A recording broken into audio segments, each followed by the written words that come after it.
Hello and welcome back to the You Show Show. It is the show where you show things. I am joined again today by my good friend Adam Yoe. Adam, hello and welcome back. Hello, thanks for having me again. I mean, I'm assuming that anyone here probably listened to the last one, so I can't pretend that something terrible happened.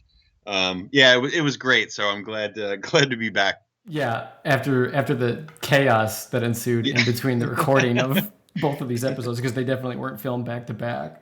Not at all, not at all. I was going to mention this in the last episode, and actually I forgot. So it's been an interesting week.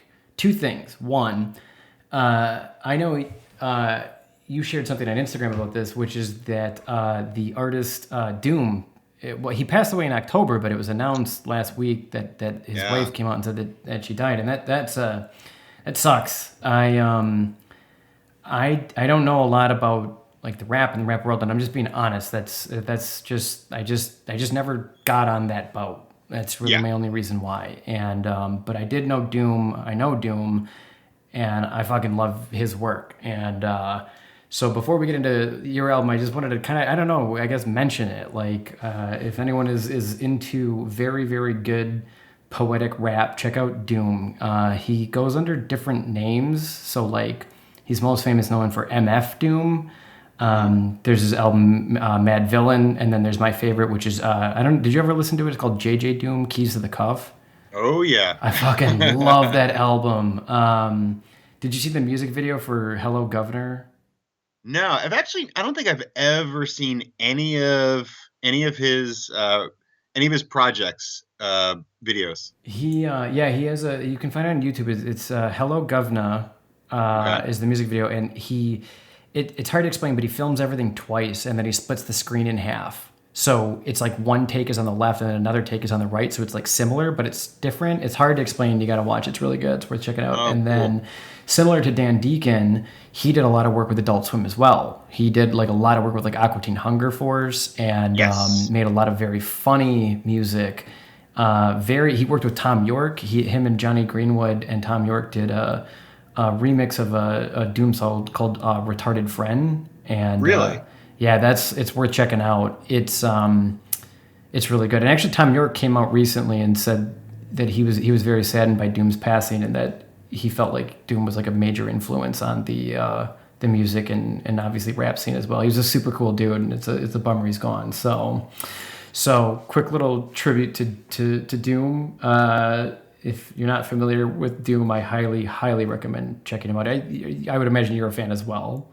Oh yeah, yeah, and I mean that's talk about it, and that's an artist that stayed so busy. I mean, there's so many projects, so many side projects, but all the way up until even Czarface. If you've ever listened to Czarface meets, what is it? Czarface meets Doomface, I think. Yeah, see, there's like so much to his music. See, like I don't even know if I know what that is.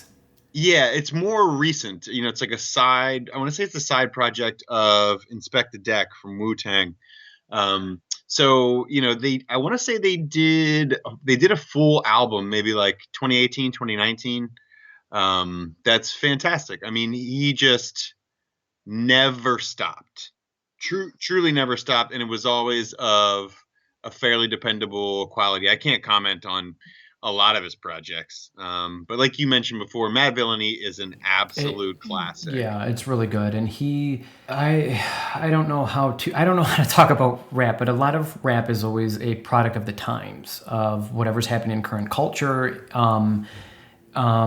But his music it's poetry. It's different somehow, and I Yeah, guess I don't know exactly how to put it into words, but it's I think really really yeah, it's world building. yeah. That's a great word for it, and You're listening to him. yeah, Like, exactly. And you're in his world now. yep, you're going into his brain pan, and you're not coming out until he's done with you. So yeah, Yeah. exactly. But anyway, so today the other half of your and I's experiment is the album "Wrong" by NoMeansNo, or NoMeansNo. We still don't know, but the first question I always just like to ask everybody is like, again, out of the thousands upon millions of thousands of millions of albums that there are out there. I guess why'd you pick this one? Let's just start there. Um, you know, it's interesting. I mean, there's a million and one albums that, that both of us probably could have picked for this, but I think, you know, punk being an umbrella term, there's a lot of preconceived notions about the genre, just like there are for every genre. But I think there's a lot of bands that, while not completely ignored, get left out of the conversation a bit. Okay. I think there's a lot. You can pick the 5 punk bands that come to mind when you say the word, and No Means No is not one of them. But I think from a quality standpoint and a creative standpoint, they are a cut above most of those bands that might spring to mind. No Means No, the Crucifix, the Wipers.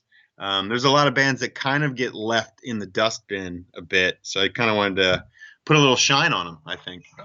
And it's like true weirdo music, which seems like you're open to. Oh, 1,000,000%. And yeah, I liked this album.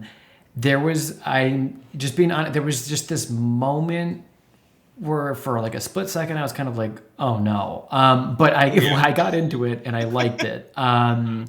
Like you said with Dan Deacon, same thing that I'm going to say for this album, that again, without this experiment that you and I are doing, this album would have never made it in my music library. But now that it's there, I'm glad it is. The first thing that I can say that stands out in something that I like, this is a band that knows how to utilize a bass guitarist. I'll tell you what, right? Oh, I mean, that is like right at the forefront of the opening to this album.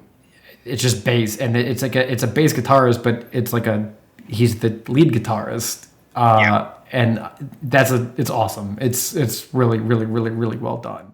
You hear that sound? You hear that sound? Like fingers scratching underground. You hear that sound? That slamming door. I fought it all my life, but I can't fight it anymore. It's catching up. I fought a dead duck. Shit out of luck. Yeah, I think the rhythm section on this band is that's the first thing that hooked me, and digging backwards makes sense. I mean, they're brothers, the guitarist and bassist, the drummer and the bassist. So, I mean, they grew up playing together. They're both jazz trained musicians. Okay. They grew up on prog and the blues and the Beatles. So they bring a very different sensibility to punk, like when they were a 2-piece until like 1980 something, early 80s. They were 2-piece until the early 80s. So when they finally got a guitarist, they already had been writing together. They already released an album together, so. Okay. I like how upfront the bass is, for sure. It's not the Ramones, it's not the Ramones. No, quite the antithesis of it. These guys are, at least in this album too, you can tell they're having fun. That was another thing I noticed right away. It just sounded like, to me, it was like 3 dudes in a studio drinking beers, smoking cigarettes, and just fucking having a great fucking time, and they want to share that experience with you. While I'm thinking about it, because I know everybody at home is wondering, and the answer is yes, they do have a song called Big Dick. Yeah, they do. They do. And it is a damn good song. Big dick. Come quick. Big dick. Yeah. Come quick.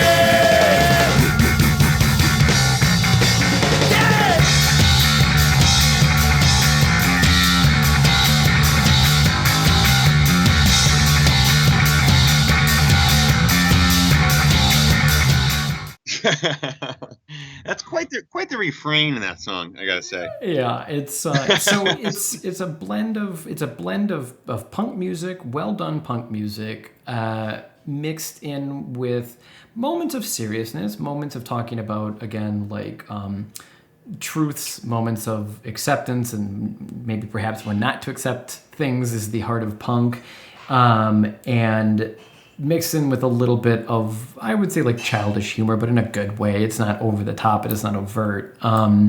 So a good range is definitely in this album for sure. How did you get into these guys? How did you find them? How did they kind of enter your life? All right, you want to hear a funny story? I do. Yes. Okay. So this is pretty funny. A lot of great music came to me this way. This one event. Okay. Strangely. So in I guess like late middle school, early high school, I worked at a 7-Eleven. And there was a shift manager who will absolutely remain nameless once you hear the content here.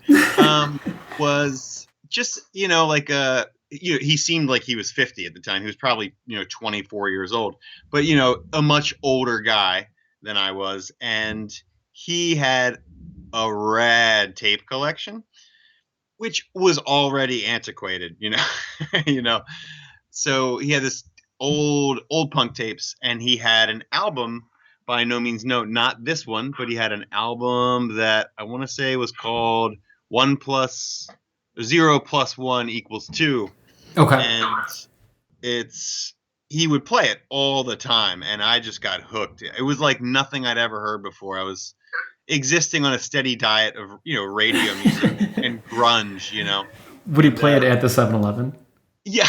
Yeah. So, it's it was an interesting workplace, but at one point he got fired for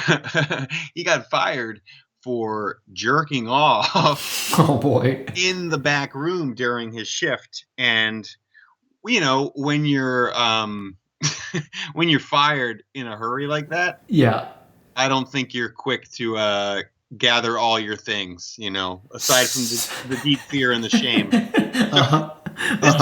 This dude fucking bolted, as you can imagine. And so he left his tapes and he left his boombox, and I inadvertently absorbed his collection. So there was a lot of stuff that didn't stick, but some early punk bands that I really dug. One from Chicago, incidentally, Screeching Weasel, who I can't dig anymore because the guy's a dick. Okay. But yeah, NoMeansNo was the band that I absolutely had to know more about. That's what sent me on the road. Just a guy that got fired for jerking off. That's how all great stories start, right? I was just gonna say, yes, I can remember my getting fired from jerking off story from when I was a young man. No, that's really funny. So you got left. It was all like cassette tapes or CDs, vinyls, a little bit of everything. No, it was like shitty cassette tapes. Most of the tapes were like dubbed. They were just like copied from CDs or however. And yeah. That NoMeansNo is one that made the cut. That's funny. I still actually have that exact tape. I haven't played it in a long time. I do play tapes, but yeah, I'm looking at it right here. That's really cool. It's pretty funny. So then too, I noticed that I try not to do like a ton of research because again, the show's not about just talking about them, and I'd rather have things come from you. But I did notice that like they were listed as a band that started in 1979. Yeah. Are they still going today? Are they still touring? Are they still anything like that you know of, or are they kaputs? Well, they have officially called it quits. I think in 2015 or so. Their last album was in 2006. They're Canadian. Mm-hmm. They almost never played in the U.S. I managed to catch them live, and it was phenomenal. Where did you see them? At Rock and Roll Hotel in DC, Okay. and small venue. It was amazing. That's It really was cool. amazing. Yeah, they've done a lot of different. They're a fun. They don't take themselves too seriously. They're a funny band. They've done some interesting things live. There was a song that everybody was calling out for. I'll see if you can figure out the song that would have been. But everyone wanted to hear a song from this album, so they said, "All right, we'll play it," and they did it a cappella, Okay. which was insane, absolutely insane. You'll have to tell me which one because I have no clue. Oh, for sure, for sure. Um, but yeah, they called it quits. And in true weirdo fashion, they they collaborate now on a project with an artist that works primarily with robotics. Okay. So they have um, these guys now, the Wright brothers in No Means No, are the musical directors for an all robot rock band called Okay. Compressor Head, who I'll have to send you some info on because they're programmed, but they play That's hilarious. guitar, bass, and drums. So it's really wild to see, three Mystery Science Theater looking robots playing music. It's amazing. Very, very insane. So, I'll have to check this out. That sounds like right up my alley. I love like stories like that. Like I once knew a dude, I'm not kidding you, he's a producer in like film and television, and I met him once, and I was like, how did you get into producing? And he's like, oh yeah, I went to school to be an astronaut. And I was like, that makes sense. And he's like, yeah, he's like, I kind of fell into this and I really liked it. And he's like, now I'm here. And I'm like, did you ever become an astronaut? He's like, nope. So it's kind of like No Means No. It's like, what do you like? Oh, where'd you get your start? Oh, we were in a punk rock band. It's like, what do you do now? Now I program robots to make music. That's funny. I'll have to check it out. So I noticed too. Yeah, you mentioned that they're Canadian and they were in the Vancouver, British Columbia area, and I lived there for a while. I never saw these guys. I only lived there for a year, but yeah, they're good. They definitely have a kick, and they definitely know how to get your attention. So, I am not trained mentally enough to know the nuance and the differences of different types of punk. So I guess what category of style of punk would you put this in? It's interesting because I would agree, and you're very schooled in a lot of music, and I think if there was a worthy tag for them, you'd probably find it just as likely as I would. This is hard to categorize. Yeah. They obviously have some moments where you're like, oh, okay, that sounds like your traditional 4/4, more stomping kind of punk. Mm-hmm. But they have they have bits of like hardcore punk, but the instrumentation is so complex and like it's jazz informed, and it's they grew up in Canada, so they love Rush, prog rock. I think that's a rule, just like Baltimore folks and Dan Deacon. So and they're crabs in their old bay.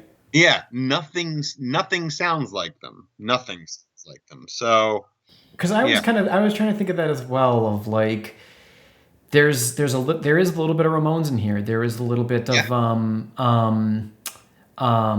oh my gosh, Black Flag is what I wanted to say. There's like a little bit of that in there, just a little. Unquestionably. There's also a little bit of do you ever listen to Cherry Poppin' Daddies? No, I remember them, but I only remember them as like the one single.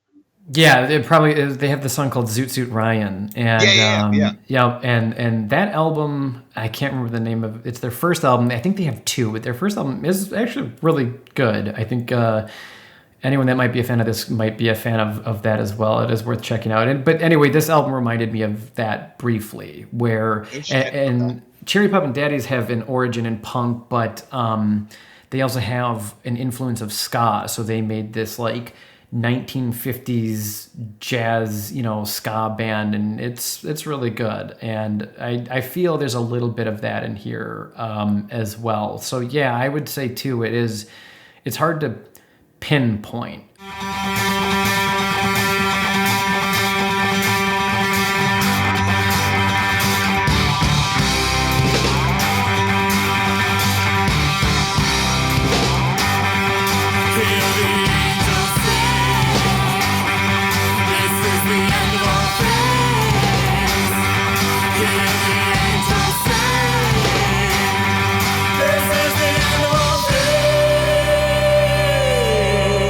I can definitely say it's not pop punk.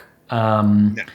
I don't know if you can categorize early Blink-182 as punk. You can, but you're not gonna find that here. Or other influences of pop punk, but I would say a little bit more of your underground punk you will definitely find in this album. This is this is like an album, and this, like, you listen to it and, like, again, like, you're in that bar that reeks of PBR.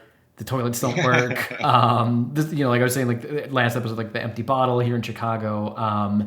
That is where these dudes are playing 100% of the time, and these are dudes that, like, I can picture in my head watching them live, and it's just like a show that you just go to and you end up like rooting and howling all night long, and you have a great fucking time. And yes. When did you see them? Oh man, I wish I knew the exact year. I mean, I'm sure, the cursory glance I could probably figure out. I want to say, like, it was on the tour for their final album. That was in 2006. So Okay. probably 06, 07. And yeah, they were phenomenal. And they were older guys, relatively. They were, even when they started, they were maybe in their late 20s, and that was 1979, so like, Wow. Mm-hmm. they were just like some white-haired dudes who were they got on stage, and someone said less, the equivalent of less talk, more rock. They were like, stop talking, Grandpa. And he's like, that's Mr. fucking Grandpa to you. That's awesome. And then they just peeled our faces back for an hour and a half, so it was great. I know that we talked about this a little bit last episode as well, but like, yeah, you're definitely in the know of all things punk and all things metal. In terms of, I would say, like, the general themes of punk, would you say that this is I would say it's a little bit more approachable. Would you? Like again, or like more general audience? Yeah, I mean, I think this is, it's funny because I think there are parts of it that are very approachable, and there are parts of it that are a little more obtuse. I think there are some catchier songs, but I think if you threw on Two Lips, Two Lungs, and One Tongue, if you know the song in question, something like that might be a little off-putting. It's not traditional song structures. It's very it's almost like they have disdain for standard rock song structure. Yeah, which I dig. Yeah, that's a good question, though. I mean, it's so hard for me to think about approaching something as if I hadn't heard it before. Mm-hmm. Because this album at this point is probably one of my top 10 most played albums of all time. Okay. So it feels like second nature. It feels like muscle memory when you hit play, probably similar to the way you experience Brahms, where you just know it, like back of your hand. Yep. But I mean, did you find it approachable? I think thematically you're right, though. I did, yeah, but I can withstand obscure music, I think, better than your average person. But I felt like it was pretty approachable. There were moments I felt kind of like I again like oh, people that would like Cherry Pop and Daddies would probably get into this, and I feel like Cherry Pop and Daddies is like a super approachable band, and I think yeah, it is approachable. It's worth the listen. One thing I noticed too is when did this album come out? Because 1989. okay, because it's really weird in my iTunes. It's listed as 2004, but that just something. Who the hell knows? So this came out in 80. Yeah. Oh, sorry. Go ahead. Oh no, go ahead. I'm sorry. So this one came out in 89. Okay, see that makes a little bit more sense because I was gonna say it's got a little bit more of an old school sound to it. Yeah. It's got a little bit of that like 80s 90s like the intensity of the like obscurity for the sake of intensity and obscurity, which was a little bit more popular back then because that was when things were breaking out of molds, and there were people coming out, saying it's okay to say these things in music, it's okay to say these things in film because this is who people are, and we want to make art and music for the general masses. But what I mean by that is again just people, not worrying about censorship. And this, I feel, then, see, like that makes more sense thinking about it coming again from 89 rather than 2004, because I feel like it's definitely a product of its time of, again, saying like, fuck you, we're making a song called Big Dick, fuck it, because we can. So, but it's not like, I don't know, it's not a whole album about any one specific thing. Like I mentioned earlier, like Black Flag, like that's a band that in my opinion is not super approachable, and they're kind of even iffy in my opinion because the whole like fuck the government 12 songs back to back, it's like, dude, come on, like I get it, I know you hate George Bush, so did I, come on, let's keep going, you know what I mean? Like, and it's a little bit all over the place, which makes it more fun and interesting, and a little bit more like, okay, this song is what we're angry about, but the next song we're gonna have fun and we're gonna laugh, and that's pretty cool. So lies are the hopes and the chains that have dragged me here to you. All of these hopes and these chains I will gladly share with you. It's raining, it's pouring, the old man is snoring. It's raining, it's pouring, and I'm falling.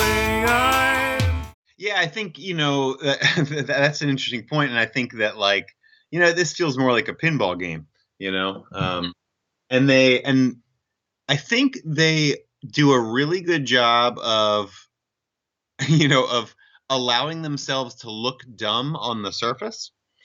But I think it's playing dumb because I think there's some like hyper intelligent shit going on. Oh yeah. Not just instrumentally, but even lyrically. And that song Big Dick, I think is one that someone can throw on. It can be enjoyed on multiple levels. Be like, haha, this song's called Big Dick.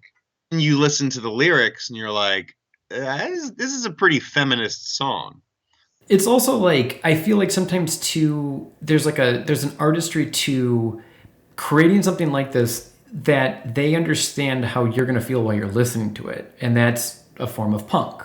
You know what I mean? Like, and I feel like that's what they're doing here. It's like, they know what they're doing to make you think about what they're saying. And that's hilarious. And you can tell they're having a blast doing it. For sure.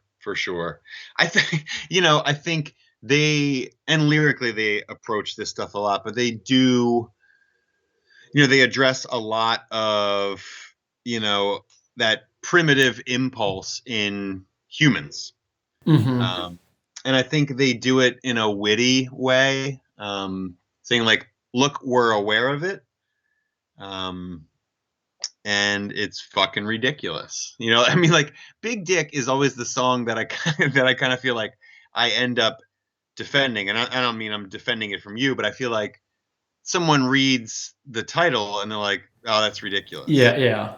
But fucking read it, man. You know, it's like it's pretty wild. They're at the end of the day, though, they don't take themselves seriously at all. You know, there's a side project, same guys, and the band is called the Hanson Brothers. Like, you know, the hockey movie Slapshot.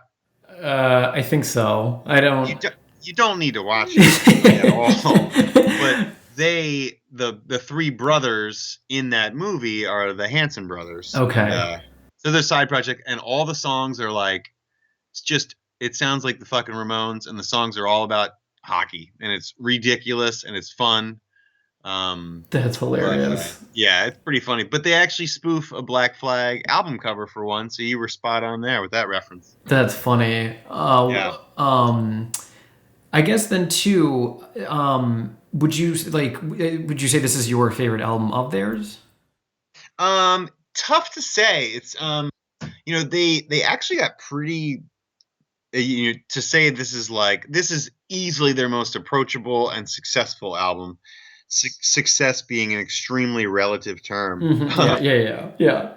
They were on a label called Alternative Tentacles for a long time. That's owned by Jello Biafra from the Dead Kennedys. You probably know. Okay. I don't know the name, but yeah. I know the Dead Kennedys, obviously. Yeah. Okay, that's cool. Put out a lot of albums by them. There was some like, I think, you know, one of those like record label disputes. Who knows what was going on there, but they weren't able to get it until 94, like you said. So that's when they got the rights. So I'm sure that's when it was repressed and gotcha. You know, all okay. that stuff.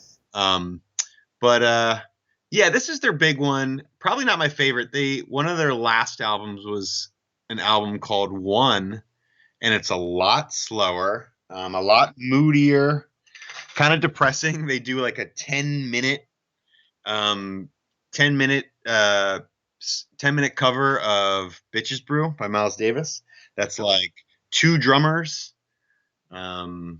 And they do like a weird jazz freak out version of a Ramones song. So I love bands with long careers, you know? Mm-hmm, yeah. And I'm just endlessly fascinated by this. I'll use this as an example because you're a big fan, just like I am, but I think people really sleep on A Moon-Shaped Pool.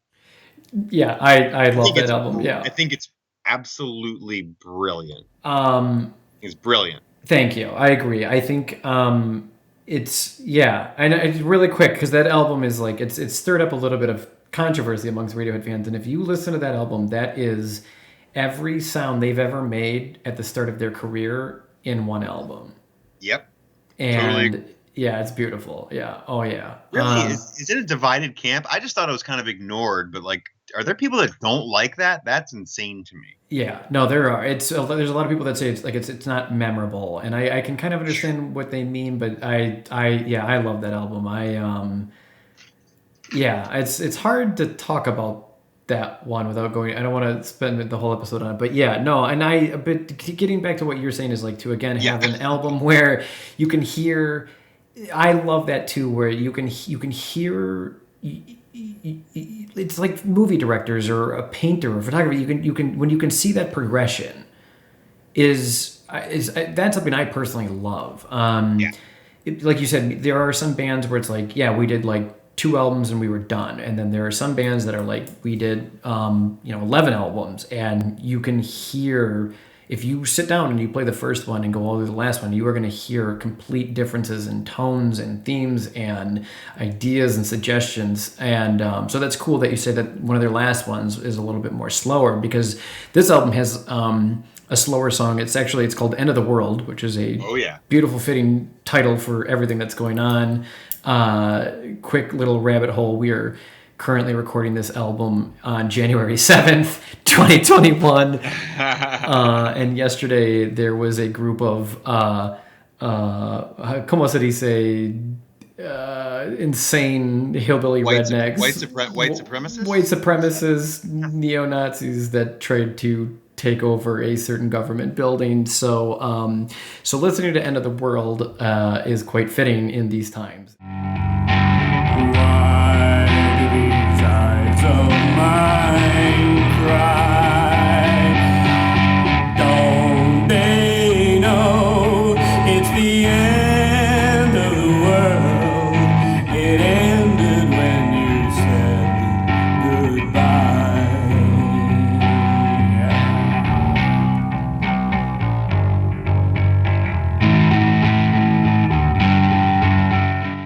But anyway, it's a very slow song, and it's very good. It's very impactful, and it's a good range of highs and lows of, again, like like I feel like some bands, I'm trying to think of a good example. There's some bands that make an album and it's like they've got their 3 or 4 songs that they love and they can't wait to perform live, and then it's like, okay, we have to make the slow song, we have to make the sad song, we have to make the funny song, and these guys are doing that, but it's not because they have to, it's because, again, this is what the fuck they want to do. Like, that's the difference. It's inspired by them, probably, like, I'm just making this up on the spot, but like one night somebody was like, dude, fucking, I'm drunk, I'm Canadian, and I'm gonna make a song about a tower. So dude, that's a fucking great idea. Let's go make a song about a tower, and they did it, and it's a lot more fun. And like you were saying, when you were talking about Brahms and listening to that, it's unpredictable, and you can definitely say the same exact thing about this. It is very unpredictable. And the thing you talked about, a couple of things worth mentioning. You talked about, seeing a movie when you hear certain things. You've had that vision for the dinosaur video. The tower, it's kind of strange. That's one that's always painted such a distinct picture for me. And how fucking prescient is it now to think about, like, the blinking eye of an obelisk in the background of something insane happening. Seeing as today is the 7th of January, 2021. Yeah. It's funny because this is an album that I think I have this on CD and vinyl. So this version on Bandcamp. The reason I love Bandcamp, worth exploring for you and anybody else, is that anything you purchase you can't stream endlessly. You listen to things twice and then you have to buy it. Okay. But the majority of the money goes to the artist, which is cool. But interestingly, looking back at this on the Bandcamp version, tracks 12 through 15 did not appear on the album. They're not actually album tracks. They're like okay. They're an EP. But I just love the fact that you brought up "End of the World," because that didn't even actually appear on the album. Okay. And that I didn't catch that, which I think is kind of neat. I'm sorry, because that kind of makes sense, because there is the song "All Lies," and when I was listening to it, I do remember distinctively listening to that song and at the end being like, oh, that's the end of the album, and then bam, there was 4 more songs, so that makes sense now. Yeah, you nailed it. Huh. So I'm always curious, like, just with any album that someone's unfamiliar with. So there's a song on here that has been requested far more than anything they've ever played. It's quite easily their biggest song. Okay. What would you guess that it is? I don't Right? know, man. I'm sorry, I have no idea. No, it's kind of weird. And I was thinking the same thing on the Dan Deacon. I was like, I'm really curious about what Calvin's favorite track is. But Rags and Bones is their this band never had a hit. Okay, all right. But that's their hit for their fans.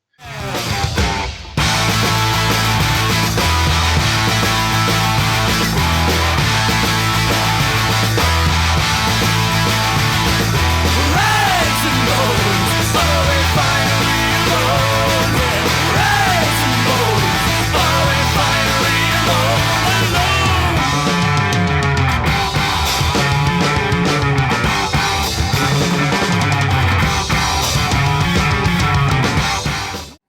Yeah, it's funny to always again see what sticks versus, again, like what people generally like. Yeah, and that's like the million-year-old conversation of music. Why does it hit some of us and other people? It's noise in a tin can that can be thrown away. It's crazy, but yeah, I like this album. It was fun. It was fun to listen to, start to finish, and I will probably at some point check out more of their discography. I get my music on iTunes. It's just Oh, easiest for cool. me. And I did notice briefly that they had some other albums in their iTunes library. So someday where it's just like you get that itch to just listen to something new, yeah, I'll definitely check them out. I really like them. They seem fun. They're Canadian, so I like them for that. There you go. Yeah, I like them. I like them a lot. There's would you say then too, like what are then some, like you mentioned some other albums, but what are some other albums of theirs that like stand out to you? I mean, for me, I have a bunch of favorites from them, but there's a Dance of the Headless Bourgeoisie, which Okay. is really, really good. Okay, it's a funny Um, title. I can't remember. I want to say that was after. Yeah, that was later than that. I think that was the 90s. Another one by them that I love is The Worldhood of the World as Such. Who knows what that means? Um, but that has a couple. They just love to do it. I don't know why, but there's an a cappella song where there's the singer and then the two other members are doing the instrumentation that they would typically be playing, but with their mouths. That's So cool. That's it's awesome. pretty wild. And then again, for me, maybe my favorite is One, which is probably their least liked and most critically ignored or panned album, just because it's slower. But I just think it's endlessly fascinating as part of a career arc. I love that stuff. That's cool. Um, I would say then always two. There's always like again the question of like if anyone that's not familiar with No Means No, if you happen to be into bands like X, Y, and Z, you may like No Means No. Like, what would you say in terms of Ooh, other shit. relatable bands? I mean, uh, I know, I, yeah. well, and the thing too is like, because I don't want to be like also check out this band that you've maybe never heard, Mm-hmm. because like a lot of these bands never necessarily got their due. Um, but I'd say there's like a lot of like noisier stuff like Firehose or Big Black, the Minutemen.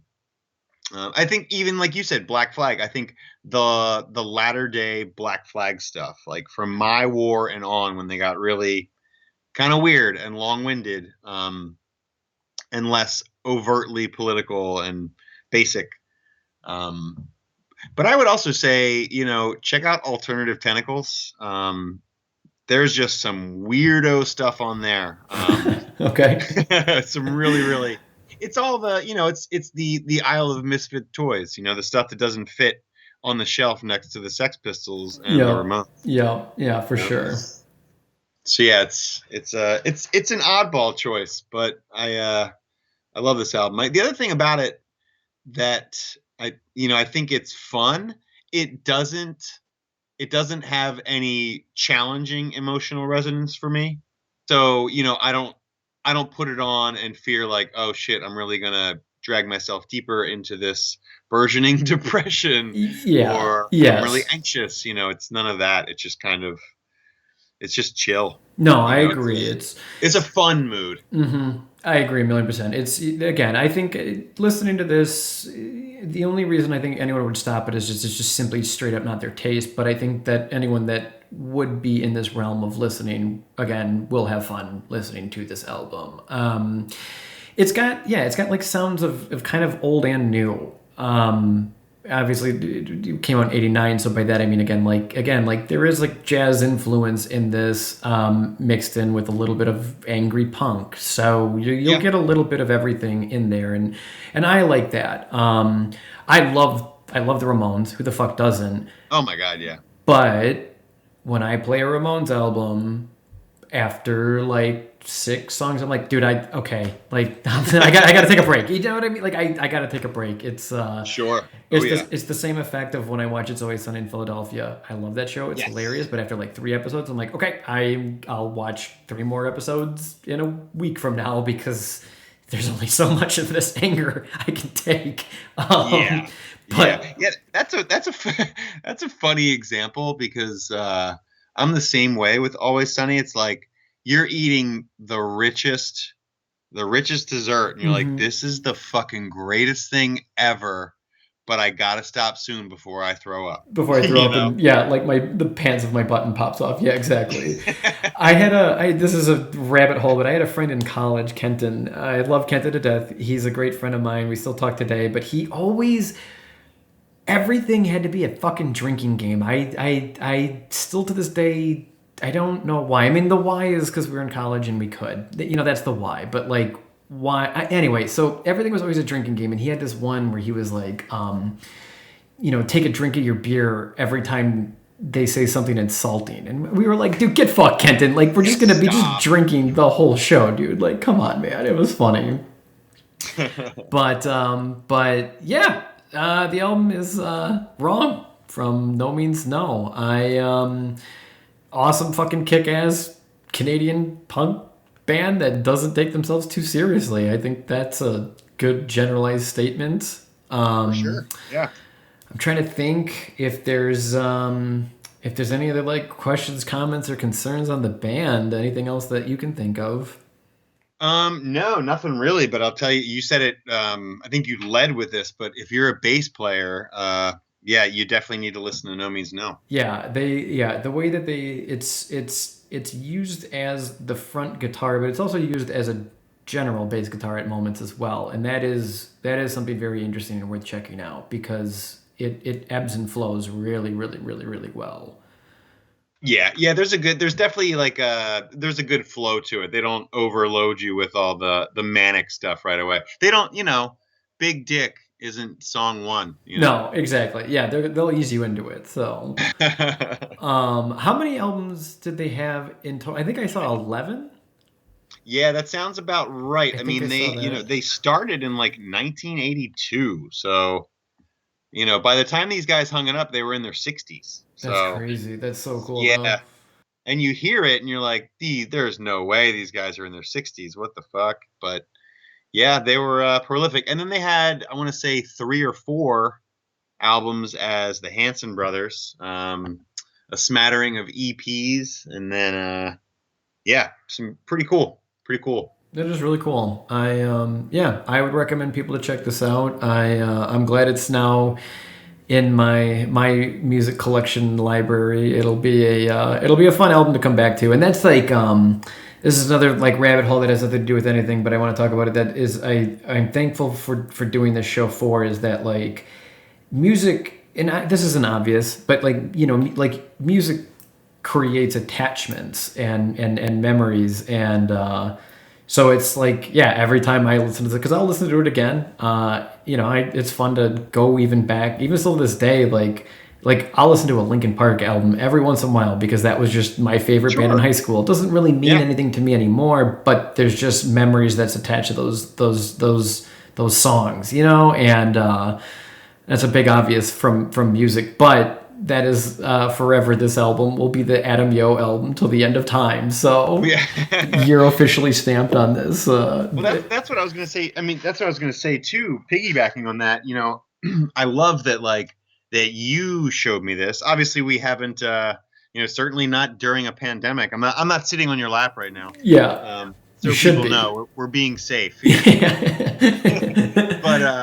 But the limited amount of time that we spent with each other, I've come to hold you in high esteem, and it's really, really cool to have the album attached to you in that way. So like, it's just, I don't know, it creates this connective tissue that wasn't there before. It's kind of neat. It's fun. And I think that, it's fun. And it's something that I've been very appreciative with the show is, again, it's like, cause it's easy to always say, hey, go check these things out. And, yeah, I will. And, the ability for myself to be kind of forced in a good way to sit down and listen to a No Means No album is really cool to me. And it's been probably my favorite part of this show is just being able to, again, hear new albums, new movies, new everything. And so thank you for being a part of that. Thank you. Yeah, thanks for having me on. I'm honored to do it. Yeah, I'm honored to have you here. Thank you. And unless there's anything else, homie. No, man, that's everything. It's good to have albums to listen to since we'll never see a live show ever again. But I did No, know I did see a couple of live performances like on YouTube, so I'll check those out as well. It's obviously never the same thing, but it's the next best thing. So for sure. I'm gonna go check out the Dan Deacon videos. So it's a cool back and forth. So. yep, it's an endless rabbit hole of more things to explore when you're bored in a pandemic. That should be the real title of this show: "Bored in a Pandemic?" Question mark. Basically, it's funny, like listening to your shows, like just thinking about some of the things, like the Flying Lotus, right? Mm-hmm. That's an album that, like, when it came out and Cosmogramma, like, it got a ton of coverage, it got a ton of press, and like I picked it up and it just got lost in the shuffle. So like I'm gonna revisit that. I had already like crushed Schitt's Creek in shamefully quick fashion, so I can't do that again. But it's cool to be introduced to media that like I've either never heard or need to revisit. So thanks, man. Yeah. Thank you. Thanks for being here, Adam Yoe, ladies and gentlemen.